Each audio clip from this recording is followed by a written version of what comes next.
SS news जे programme Sindh talk सां गॾु हाज़िर आहियूं। सोशल मीडिया या डिजिटल मीडिया जी कहिड़ी अहमियत आहे ऐं उन जा मनफ़ी ऐं मस्बत पहलू कहिड़ा थी सघनि था।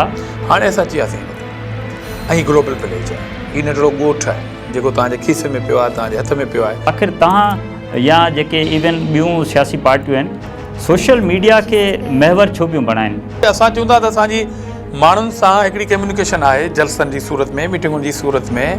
तव्हां छा था सम्झो त हीअ जेका सोशल मीडिया आहे या डिजिटल मीडिया आहे उन ते जेका सही ऐं ग़लति जी परख जे लाइ या उन ते चेक एंड बैलेंस जे लाइ का अथॉरिटी हुजणु खपे? हेसि ताईं सोशल मीडिया जे लाइ को बि अहिड़ो कानून अञा ताईं वजूद में न आहे अची सघियो सवाइ इख़लाक़ी इक़दार। इन सोशल मीडिया ते फुज़ूल बहस में लॻा पिया आहिनि, हिक ॿिए जूं ॼंगूं छिकण में लॻा पिया आहिनि, त इहो छा सबबु तव्हां सम्झो था? अवेयरनेस न आहे माण्हुनि में या को ॿियो इशू आहे? असांजो अलमियो रहियो आहे त असां ॼाणी वाणी शयुनि खे सिखंदा न आहियूं।